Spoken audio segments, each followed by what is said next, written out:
Hello, I'm Dennis Collins. I worked in Puerto Rico teaching math for over 27 years, and now that I'm somewhat retired, I'm trying to work on some of the projects I didn't have time to finish before. One of them has to do with symmetry, and how can you compare the symmetry of two different objects. In general, you'll find that if you look at the symmetry books, you will see that they have all different kinds of theories based on calculating centers of rotations and axes of rotation and so forth. And the more simple the object is, the harder it becomes to calculate the symmetry. For example, calculating the symmetry of a circle plus a square would be almost impossible to even contemplate. But with my theory, you can calculate it by working with points and the distances between points only. So I hope you can watch the video and learn something about how my theory works. My name is Dennis Collins, and I'm going to try to explain some of my symmetry theory, which is from a patent of 2011. I'd also like to thank Glenn Collins for helping with this project. Well, before my patent, the symmetry was generally done and studied in terms of lines of symmetry, centers of symmetry, and even more complicated mathematical objects such as groups and groupoids. And it has a property that the less symmetry you had, the more complicated things got. So my theory is based on starting from simple things and working up to more complicated symmetry. Basically, it's counting the number of pairs of equal distances between points of an object. So the simplest case is if there are no pairs of equal distances. In that case, if there's 0 pairs of equal distances, there's 0 symmetry. The next step, by the way, this is very difficult to obtain, because if you just make out 5 points on a paper, probably 2 of them will be the same distance apart. And in each case, we're interested in the histogram of what the distance is versus how many of them are. So with 5 things, there's a combination of 5 things taken 2 at a time, which is 5 times 4 over 2, or 10 different distances that can be involved, like the distance between 2 and 5 or 4 and 5. If none of them are the same, if you plot the distances versus how much number of them have that distance, all of the values will be 1. That is, there will be no 2 distances that are the same. So we can imagine going to the case of 1 pair of distances that you measure. You have your 5 points, and there are 2 distances that are the same out of the 5 points. In that case, there will still be some other ones that have a distance, a number of only one distance per pair of points, but there will be 1 pair, in this case, assuming these are 4 inches apart, that would have 2 distances the same distance. So in that case, there would be 1 pair of distances, so that would have a symmetry of 1. So we could think, how could we get more symmetry? You could imagine that instead of just having a random orientation, the 2 distances are parallel to each other. In that case, we get a geometric shape called a parallelogram, and it will have this distance that's the same. There will be 2 that have this shorter distance, and also 2 pairs that have this longer distance. So that would be 2 pairs of equal distances. And we see that there's somewhat more symmetry than in this case because it makes a parallelogram. So you can think about how can you get more symmetry. One thing you could do is you could try to make it into a rectangle. In that case, instead of the diagonals being not equal, in this case the diagonals are equal. So that makes 3 pairs of equal distances. There's one of the shorter side, one of the longer side, and one of the diagonal. So in this case the symmetry would be considered to be 3. So how can you think of this, that maybe you go to a different planet and you're trying to find out if there's life on that planet or there's intelligent life? You could try to see if there are symmetry patterns versus just random points of things. So the next thing you can do is look and ask if you can get any more symmetry. You could imagine making it, instead of a rectangle, you could make it into a square.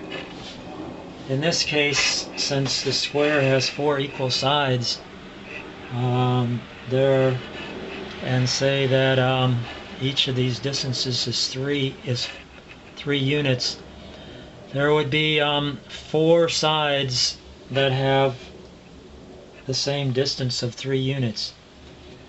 So how many pairs could you do of those 4 sides? You can take any 2 of the sides and that makes a pair. So it's a combination of 4 things taken 2 at a time, which is 4 times 3 over 2 times 1. The 4 over 2 is 2, and 2 times 3 is 6. So now our symmetry is up to 6, plus there's still the diagonal pair. So that would make a total symmetry of 7. And if we look at the histogram here, we see there's 4 points there, and 2 more is 6, and there would be 4 ones along here to make 10. So, continuing, we can think about how can you get even more symmetry. Up till now, we can assume that our 5th point is just at some random point that doesn't contribute any symmetry or any more equal distances. But suppose you put that 5th point in the middle of your square. In that case, you get more equal distances because the distance from the center to the edges is basically going to be the same. So we still have our 4 equal distances around the outside. I guess that would be this one with the 3. And now we have 4 more equal distances on the inside from the center to the corners. So that gives us, taking the combination of 4 things taken 2 at a time, the old sides we get 6 there, and the smaller sides we get 6 more there, plus we still have the diagonal from there to there.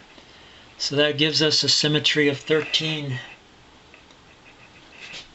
Okay, so what can we do to get, and in this case we've actually used up all our 10 distances, so there aren't any more 1s left. We've got 4 there and 4 there and 2 there, so there aren't any more left for a distance of 1. Only one value with only 1 pair of points with a certain distance. So thinking about how you could get more symmetry according to our definition, we can think about making a pentagon with the equal sides here, and we have 5 equal sides, so that will contribute the combination of 5 things taken 2 at a time. We can take any 2 of the sides, and that will give us 5 times 4 over 2 times 1, which is 10 pairs of sides from going around the outside. If we skip 1 vertex, we can go from here to here, and then to there, and then to there, and there, and there. And actually that makes a star shape on the inside, which is 5 more equal distances. So that will give us 10 more equal distances. And now we're up to 20, a symmetry of 20. So we can think about, I usually ask if anybody can think of any way of getting more symmetry beyond the pentagon with 5 points, and usually nobody can answer that question, but it's possible to make a W shape because the triangle has a lot of symmetry basically. So if you look at a sort of W shape with 3 equilateral triangles here, you'll find that there are 1, 2, 3, 4, 5, 6, 7 equal sides instead of only 5. So that will give us the combination of 7 things taken 2 at a time, which is 7 times 6 over 2 times 1. Again, the 6 over 2 is 3, 7 times 3 is 21. So that gives us 21 pairs of equal distance. You can take this one with this one, or that one with that one, and so on. Plus there's one more pair of diagonals, so to speak, and that will give us 22 pairs.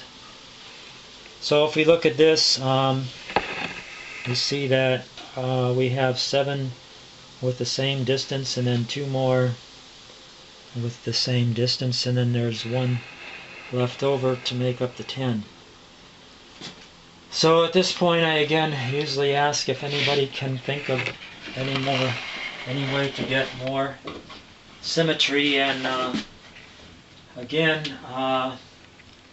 what you can do is let's see if we can find something here. You can start going into higher dimensions. So this, I believe, is as far as you can get with 2 dimensions, but if you go into 3 dimensions, you can imagine, for example, taking a triangle here, and you can make it into another shape by taking the same distance as the distance there up above on the diagonal there. So then in that case, if you check, you'll have 9 distances that are the same. There's the 3 on the base, and then there's 3 more that go out to the base, and if you put 1 below the XY plane, so to speak, you can get 3 more equal distances. So now we have 9 equal distances, and there's only 1 more left, which is the distance from the top to the bottom. So this is, well, it's not exactly tetrahedrons, but I guess they do have 4 sides, so maybe they are tetrahedrons. But anyway, in this case, any 2 points you pick out, except the top and the bottom over here, they will be the same distance apart. So that will give you the combination of 9 things taken 2 at a time, which is 9 times 8 over 2 is 36. So then we can finally think, can we do any better than that? And there actually is a way to do that. One thing you can do is, if all of the points are at the same place, then the distance between each 2 of them would be 0. And so the combination of 10 things taken 2 at a time is 10 times 9 over 2, which is 9 times 5 is 45. So you could have imagining all of the points at exactly the same place. Another thing you can do is look at the unit vectors in 5-dimensional space. So in this case, if you use the so-called Euclidean distance, you can take the difference between this minus this squared plus this minus this squared and that. So 1 minus 0 squared will be 1, 0 minus 1 squared will be 1, and all the other distances will be 0. So that will give you the square root of 2, 1 plus 1. So all of the distances will be the square root of 2 apart, regardless of which 2 unit vectors you pick in 5-dimensional space. So in this case, we would have exactly all of our points, all 10 of them at a distance of the square root of, well, 2 in this case. There is a more complicated way of doing this, where you can imagine having a pyramid with the same 3 equal sides, and then going into a 4th dimension of time, and imagine that the distance, you have a pyramid that sort of grows from one point into this pyramid, and the distance from the starting growth point to any one of these points is in time the same, and which is equal to the distance between any 2 points you already have.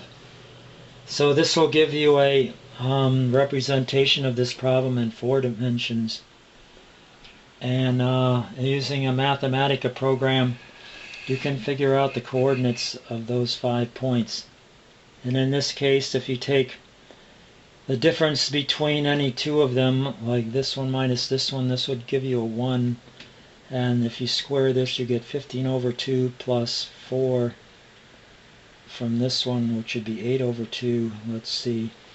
Anyway, it should work out to be the square root of 3 when you get done calculating it.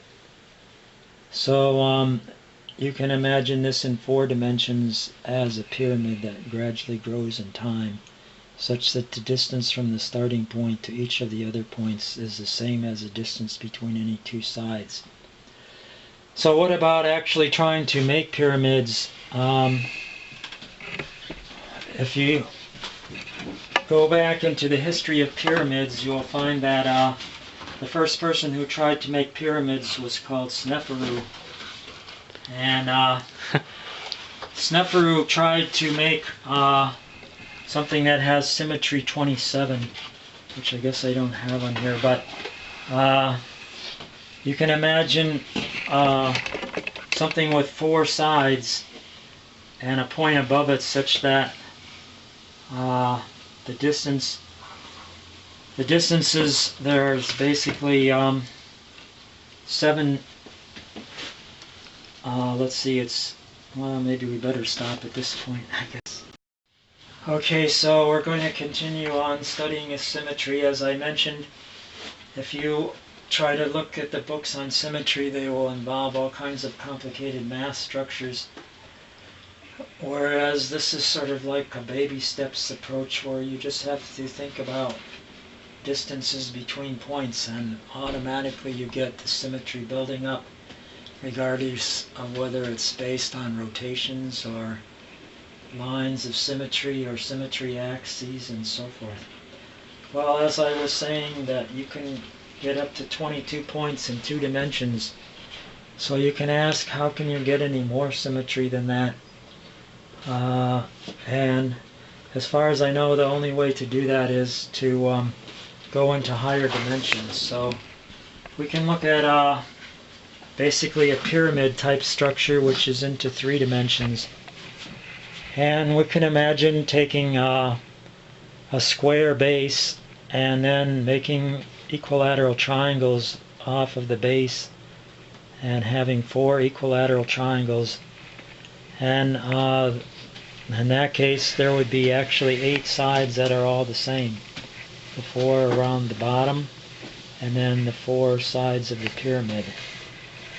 So that would give us 8 sides that are all the same length, and if we calculate the number of pairs, taking any 2 of these, that one and that one, that one and that one, and so on, we have 8 times 7 over 2 times 1 is 8 over 2 is 4 times 7 is 28.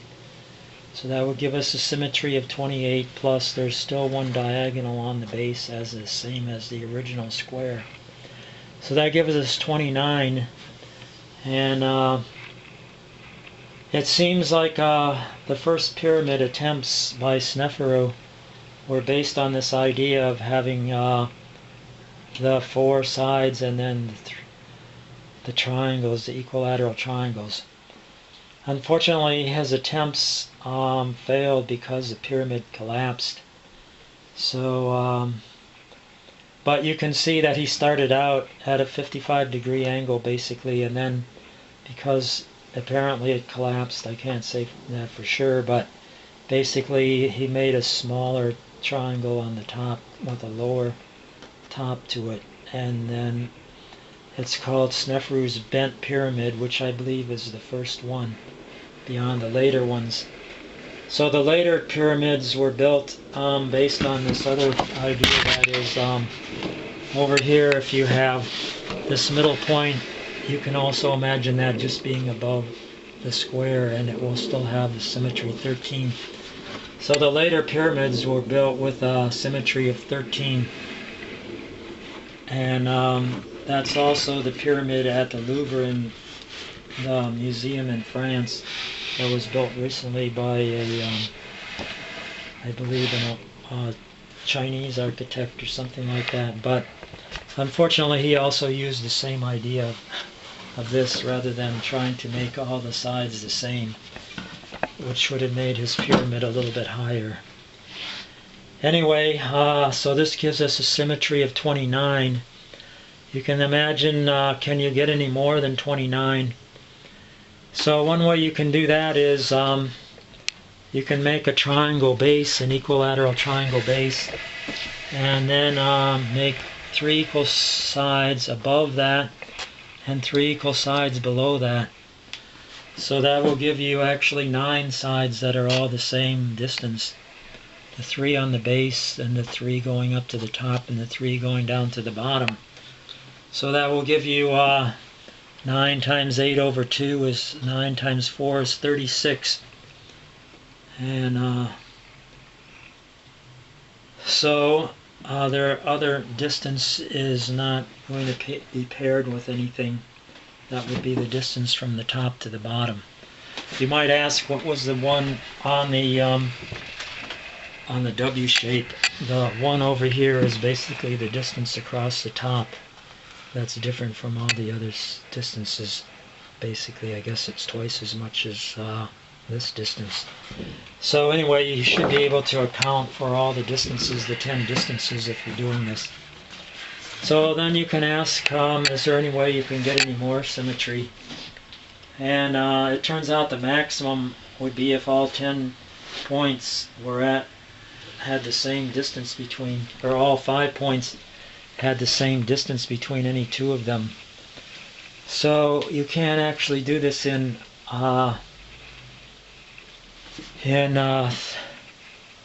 3 dimensions, but you can imagine going to 4 dimensions. And in 4 dimensions you can imagine starting and sort of growing a pyramid such that the distance from the starting point to any point on the pyramid is the same time distance, basically. In that case, you can actually solve this in Mathematica, and you can get these 5 different point values with these coordinates, and if you calculate the distance between any 2 of them, you basically will come out with the square root of 3. So this is one way, which is very difficult to visualize. It's one way of visualizing 4 dimensions, though. Is a way to get all the 10 distances at exactly the same distance apart. So that distance would be 10 times 9 over 2, or 5 times 9 is 45. So that's the maximum symmetry you can get with 5 points, is 45. Another way to do this would be to take the unit vectors in 5-dimensional space. And in this case, you take the difference between each coordinate squared and add them up and take the square root. So here you have 1 minus 0 is 1 squared is 1. Here it's 0 minus 1 squared is 1 is another 1. So that's 2. The rest of them will all come out to be 0.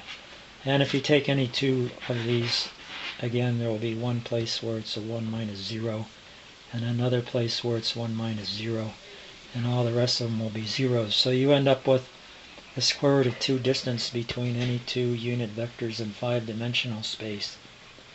So that's the simpler way. So sometimes I ask, can anybody think of an even simpler way of getting all the distances to be the same? And again, usually they don't think of it, but you could actually make all the points at the same place. In that case, the distance between any 2 of them would be 0, since they're at the same place. So you would have the 10 would be at the value 0 over here, and there wouldn't be any other possibilities. So, well, what can you do with this definition of symmetry to try to think of some application? You can think of protein folding, which is a current problem, and you can think of it as basically a sort of lock and key type thing, where you have a certain lock shape and a certain key shape. You can measure the symmetry of each one individually, like in this case, the lock symmetry, there's like some equal distances here, so it comes out to be 9. And the key also has some equal distances here, so that symmetry comes out to be 4. There's basically those two, those two, those two, and let's see, there's one pair of diagonals, I guess. So then you can try to put the lock and the key together and measure the combined symmetry. In this case, you have basically a grid of 3 by 3 grid, which is 9 points, and you get a lot more equal distances. That is the same as that, and so on, and then there's some like from there is the same as there, and so on. So that symmetry comes, well, that's what my patent does. It tries to calculate, if you put in the coordinates of the points, it calculates what the symmetry is. So in this case, the symmetry comes out to be 138. So you can calculate something called the synergy by taking the combined symmetry divided by the sum of the two individual symmetries. In this case, it would be 138 over 9 plus 4, which is 138 over 13. So it would come out to be more than a synergy of 10.6 something. Well, that's sort of a brief introduction of how you can get started with the sort of baby steps of measuring symmetry. Well, thank you for listening, and hope we can go into some more complicated theories, how it applies to the brain and so forth. My name is Dennis Collins. I'm doing a further description of my symmetry methods. In this case, we're talking about continuous figures instead of points. So the distribution is a graph instead of a histogram of different points versus distance. So you can do this for different geometric shapes and calculate what is called the entropy, or we will count the negative of the entropy. But anyway, it's relatively difficult to do this, but here are some of the results. For a straight line, it comes out to be 0.193. For a right angle, it's 0.476. If it's a 60 degrees, it goes up to 741. If you take two coinciding lines, like bend it back over itself, it comes out to be 0.886. A square will be even more, and it has sort of a distinctive shape with a cusp on it. If you calculate the distance versus the continuous function, which is like a shape, a graph, but it comes out to be 1.068. It turns out that an equilateral triangle actually has more symmetry than the square. It comes out to be 1.161. And a circle has even more symmetry, which comes out to be 1.289. Well, you can ask what's the maximum symmetry. In this case, it actually can go towards infinity. If you keep folding it over, for example, you can get a symmetry of 1.579 by folding these out to the side. And by folding it more and more, you can get it up to an infinite amount. So actually, the DNA is sort of like folded in on itself quite a bit. It gets to have more continuous symmetry that way. Well, that's just a brief introduction, and thanks for listening, and I hope maybe I can explain this more later, but it requires calculus to understand this. Thank you again. And thanks to Glenn Collins for helping. Okay, so those are some beginning steps of my symmetry theory, and hopefully we can go on to more complicated things such as how it applies to the brain. And thanks for listening. It's been an interesting experience doing this. I hope you benefit from it. As far as what you can do, some of my theory is explained in my book, which is called Conflict in History, Measuring Symmetry, Thermodynamic Modeling, and Other Work. It's copyright from 2011 also. So, well, thanks for listening. The book is from Author House in Bloomington, Indiana. Thank you.